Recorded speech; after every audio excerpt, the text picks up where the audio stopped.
дар шаҳри Турсунзода асосгузори сулҳу ваҳдати миллӣ пешвои миллат президенти ҷумҳурии Тоҷикистон муҳтарам Эмомалӣ Раҳмон аз хоҷагии деҳқонии Сомон 2016 ва намоиши маҳсулоти кишоварзӣ дидан намуданд. Хоҷагии мазкур 3 гектар заминро дар ихтиёр дошта ба парвариши бодиринг, помидор, қаламфури булғорӣ, тарбуз, ҷувори макка барои дон ва дигар номгӯи маҳсулоти кишоварзӣ машғул мебошад. Хоҷагии соли 2016 ташкил гардида дар он 8 сандор ба корҳои кишоварзӣ машғуланд. Зимни боздид иттилоъ дода шуд ки дар масоҳати 150 гектар замини хоҷагӣ токсор бунёд карда шудааст ва ба хотири истифодаи самараноки ҳар як порча замин байни қаторҳои ток тарбузи нави холер шинонида шудааст. феълан ин нави тарбуз нашунамои хуб дошта хоҷагидорон аз ин ҳисоб ҳосили дилхоҳ ба даст оварданианд. ҳамчунин дар як гӯшаи замин деҳқонон қаламфури булғорӣ шинониданд ки то 2 тонна маҳсулот ба бор оварда айни замон ҷамъоварии он оғоз ёфтааст. дар 501 замини хоҷагӣ помидори нави пемболе ки ба иқлим ва обу хоки ин минтақа мувофиқ мебошад шинонида шудааст ва тибқи интизорӣ ва баҳогузории пешакӣ аз ин қитъа то 15 тонна помидори алусифат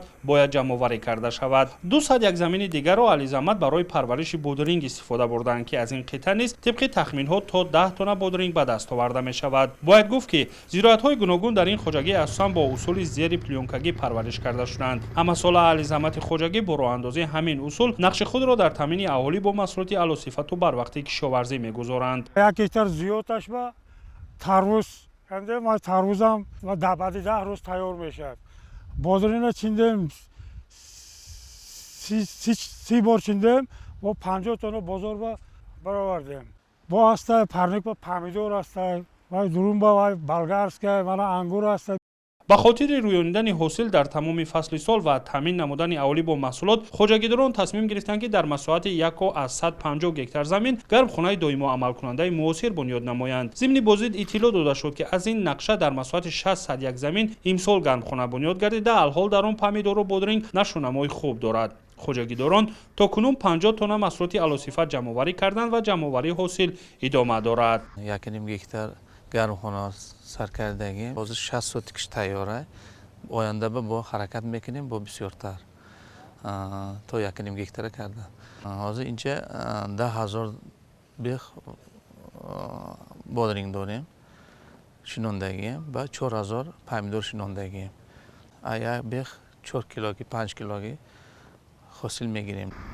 гуфта шуд ки дар 1501 ҳудуди гармхона помидори нави фито F1 шинонида шудааст ва феълан ниҳолҳои он пурборанд. аз 4000 бех ниҳоли шинонида шуда деҳқонон интизор доранд ки то 28 тонна помидори алусифат ба даст меоранд. ҳамчунин 4501 замини гармхонаи мазкур барои парвариши бодиринг истифода гардида аз ин қитъа тибқи баҳогузории мутахассисон то 70 тонна маҳсулоти алусифат ба даст оварда мешавад. ҳангоми боздид президенти ҷумҳурии Тоҷикистон муҳтарам Эмомалӣ Раҳмон барои густариш додани фаъолияти гармхона ва ба даст овардани ҳосили хуб ба хоҷагидорон маслиҳатҳои муфид доданд ва зиёд намудани майдони гармхонаҳоро омили муҳими таъмини фаровонии маҳсулот дар бозорҳо дар тамоми фасли сол маънидод карданд. дар ин баробар хоҷагидоронро муаззаф намуданд ки ҳар порча замини дар ихтиёр доштаашонро самаранок истифода бурда таҷрибаи рӯёнидани чанд ҳосил аз як заминро хубу оқилона мавриди истифодабарӣ қарор диҳанд. дар назди хоҷагии сарвари давлат муҳтарам Эмомалӣ Раҳмон ҳамчунин аз намоиши маҳсулоти хоҷагидорони шаҳри Турсунзода боздид намуда бо нишондиҳандаҳои соавӣ аз наздик шинос гардиданд.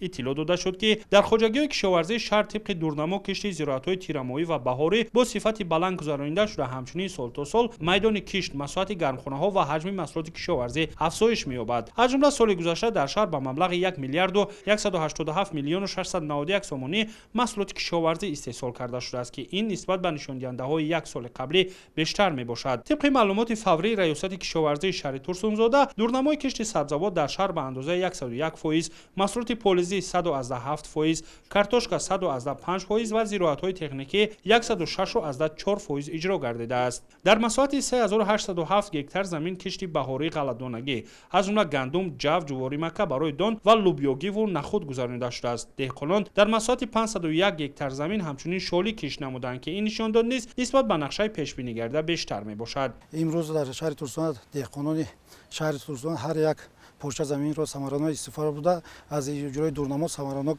баромаданд. дар 4 моҳи соли ҷорӣ 20313 тонна сардхона мебошад ки имрӯз дар сардхонаҳо сабзӣ захира карда шудааст барои таъминоти бозори шаҳри Турсун ва бозорҳои ҷумҳурии Тоҷикистон ва берун аз он.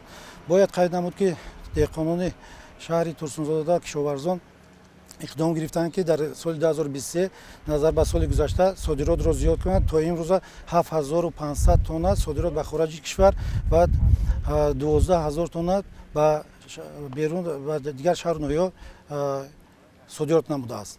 заҳматкашони шаҳр дар самти истеҳсоли маҳсулоти барвақтӣ таҷрибаи хуб дошта ҳамасола майдони кишти маҳсулоти барвақтиро зиёд менамоянд. тибқи дурнамо ин мавсим мебоист дар масоҳати 50 гектар замин кишти барвақтӣ картошка гузаронида мешуд, аммо ин нишондодро деҳқонон тавонистанд ки то ба 95 гектар расонида ба ин васила нақшаи пешбинигардидаро барзиёд иҷро намоянд. ҳамин гуна болоравии нишондиҳандаҳо дар самти анҷоми кишти зери плёнка низ ба даст оварда шудааст ва майдони он ин мавсим ба 401 гектар баробар шудааст. дар намоишгоҳи мазкур ҳамчунин нишондиҳандаҳои бахшҳои паррандапарварӣ, моҳидорӣ, боғу токпарварӣ ва пилапарварӣ дар шаҳри Турсунзода муаррифӣ карда шуд.